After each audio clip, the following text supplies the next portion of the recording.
As we celebrate today the feast or the solemnity of the most holy body and blood of Christ, we do recognize that great gift for us of Jesus Christ himself that comes in this Eucharist that we receive, that is the memorial of Jesus' death on the cross, that tears back that veil, and you can read some about that in the article in the bulletin this week, but tears back the veil so we actually stand at the foot of the cross where Jesus gives his life for us, that great gift of love.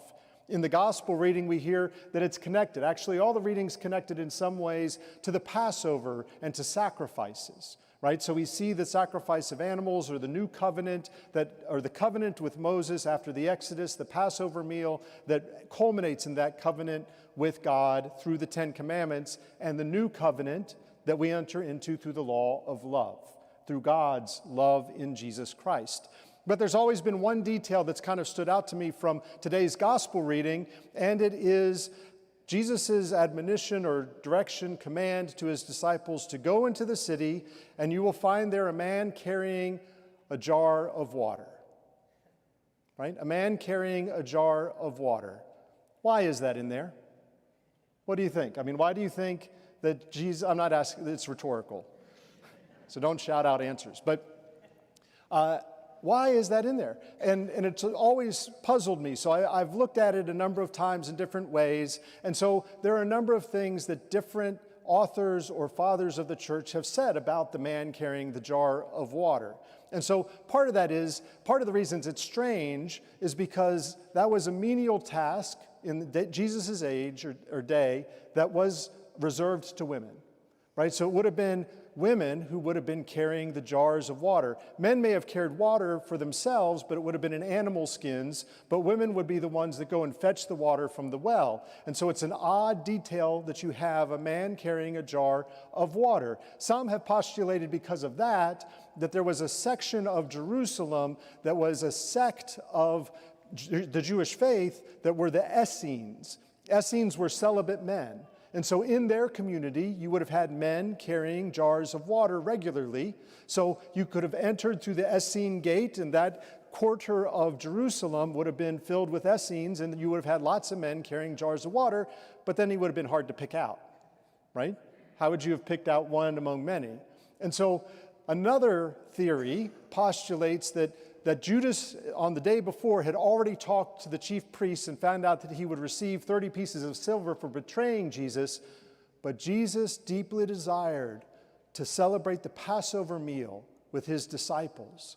And so he was trying to prevent Judas from betraying him before that. So he wasn't telling all the disciples, where are we going? He kind of had this plan to wait, because at the Last Supper, he tells Judas, go do what you're going to do, right?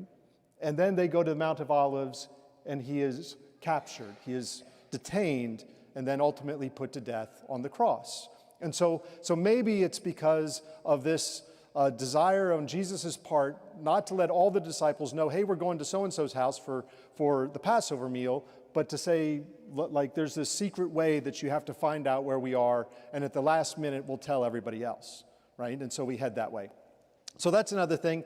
There's also in the fathers of the church, there's a way in which they understand every sign of water in the scriptures to be a sign of baptism, right? And so in some ways they see in the man carrying the jar of water a sign of our baptism that leads us to the Eucharist, as the man with the water leads them to the Last Supper, into the Passover meal celebrated with Jesus, where he gives his body and his blood to them, that the Eucharist always leads us to the altar, that always leads us into communion with God. The forgiveness of sins, being made children of God, being wiped clean, leads us into that communion relationship with Jesus Christ.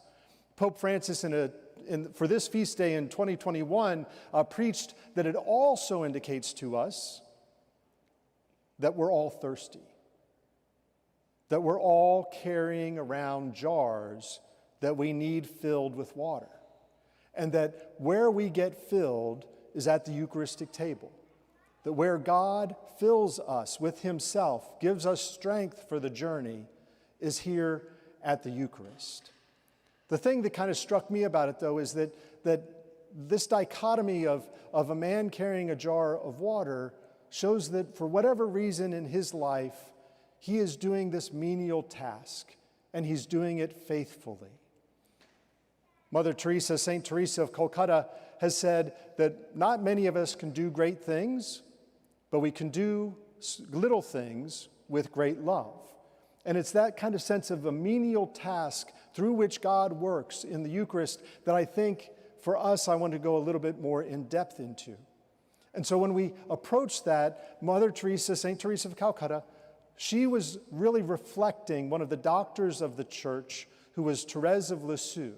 So many of you may know that Thérèse of Lisieux was born at the end of the 1800s or towards the end of the 1800s. She did not make it past her 24th birthday.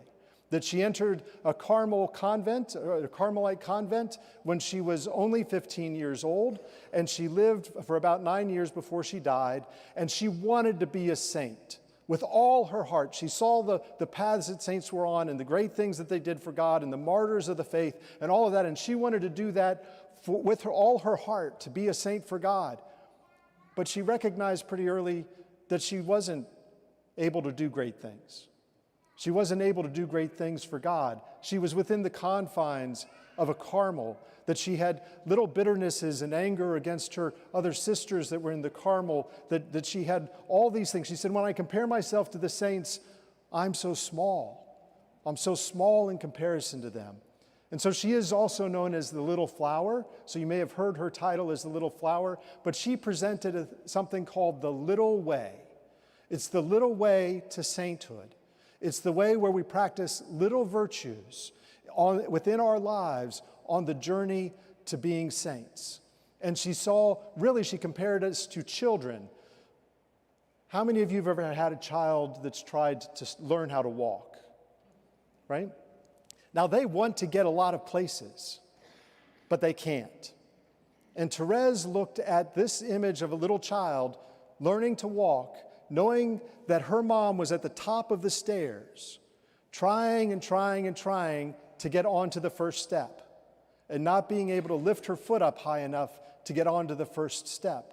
And she said, you never stop trying to lift your foot up on the path of holiness, but the real secret of holiness is that Jesus comes down the stairs to carry you up to himself, right? It is a little way, a way of trust, and in the little acts that we do, that we trust that God is at work.